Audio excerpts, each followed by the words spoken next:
wash away every touch of blood. And if you are using what we call the saline solution, you can use the saline solution to rub it off, or this is what we call the saline solution. That's what I'm holding.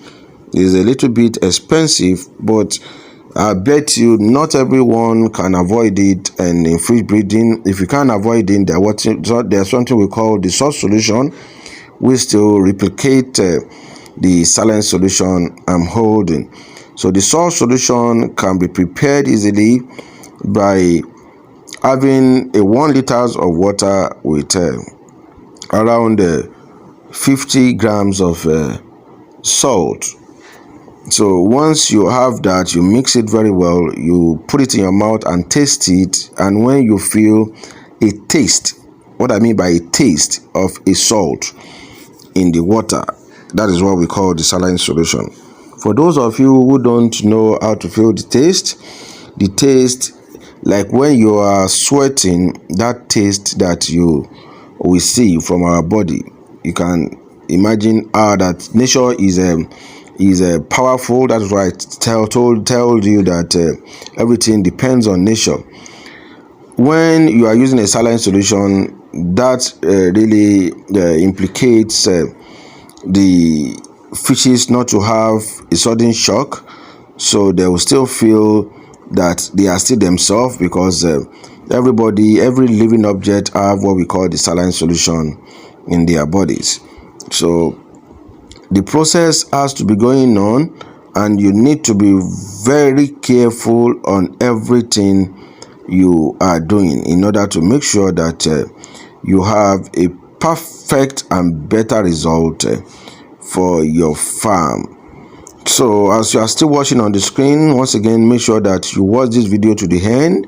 My name still remains Odutola Isa Abiodun TM, your anchor on Catfish Solution Plays Academy, where we give you in-depth information about catfish farming. Make sure that you watch all the videos. We have well over 700 videos on this great channel. They are learning videos, they are informative videos for catfish farmers, those of you that want to set up, those of you that have been involved in the business for a very long time. This video is for you. So again, watching from your screen, you can see what we call the stripping process. The stripping process is after we might have injected the fishes, and what you are watching there is that you need to hold the fish very fine, and where you are putting your bowl for collections of the egg, you should be very, very careful, because any drugs from the fish will definitely pour all your eggs away. So you can see the way we try to move it away so that this will not pour all the eggs away. So that is what we try to do. So with this, you can be rest assured of a percentage of a very good result for your farm. So I'll bid you guys that anywhere you are in the country, make sure that you contact me, get a lot of the materials we have available for farmers in order to make profit in fish farming. If you want something like this, contact me. I will tell you my charges is not free. Please don't think it's free. It's not free.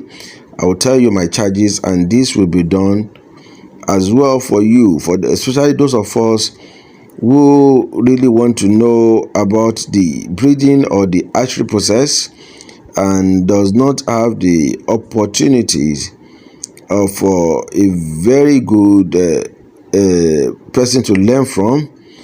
Don't worry, we will make it up to you. We'll bring it to your doorsteps, and something of such will be done to you immediately.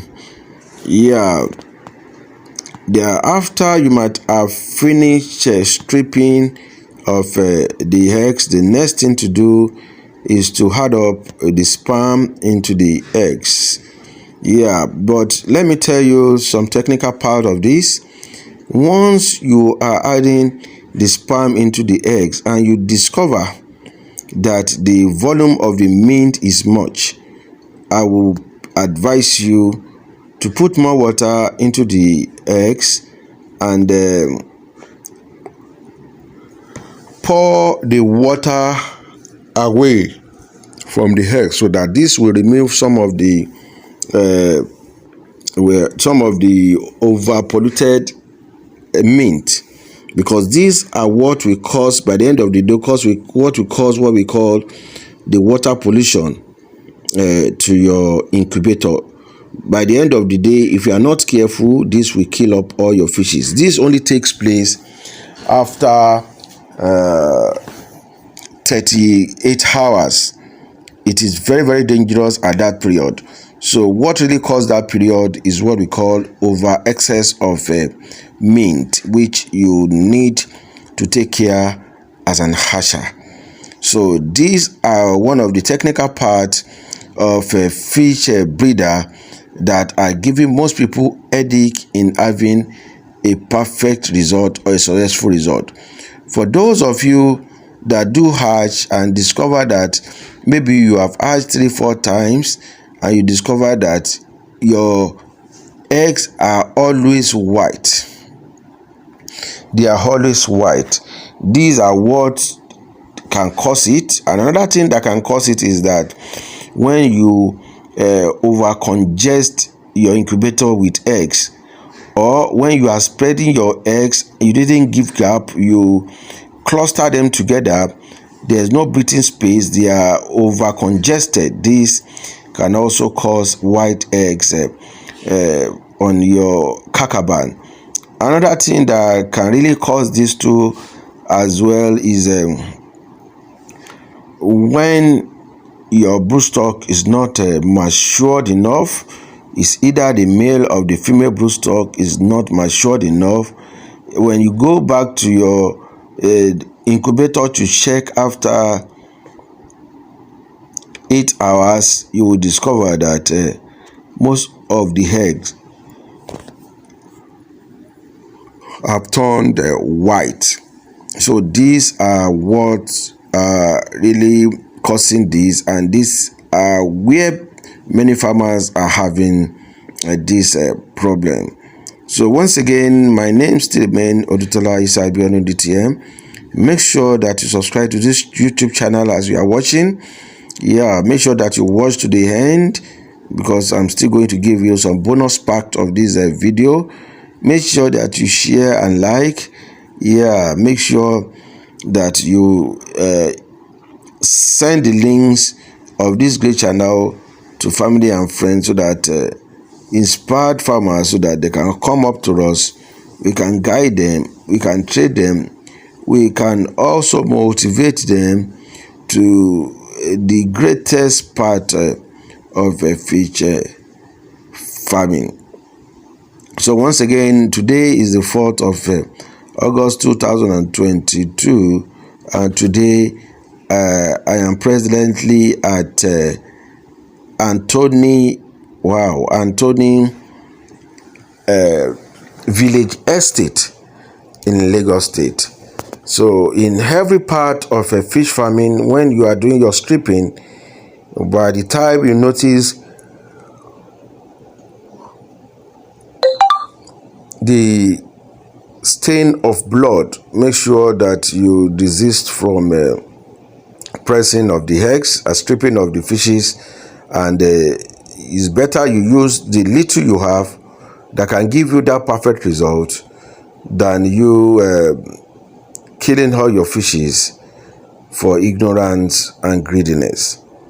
So with this, I'll be saying a very goodbye to you guys. I will say a very big thank you for those of you that are patronizing me, for those of you that have gotten most of my materials, for those of you that are sending your great prayers to me and my family, and for those of you who we always and have always been there with me towards this great journey I have embarked for over 10 years now.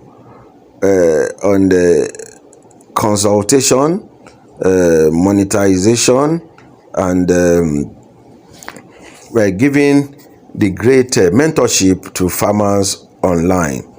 Don't forget, we have a WhatsApp group that we do free training. Presently, it is mute a little because of the activities we have around. This will be opened up by next week, and we'll be dashing out free trainings on a daily basis for catfish farmers who keen to learn, because I understand not everybody are willing to learn. We only believe that we know more.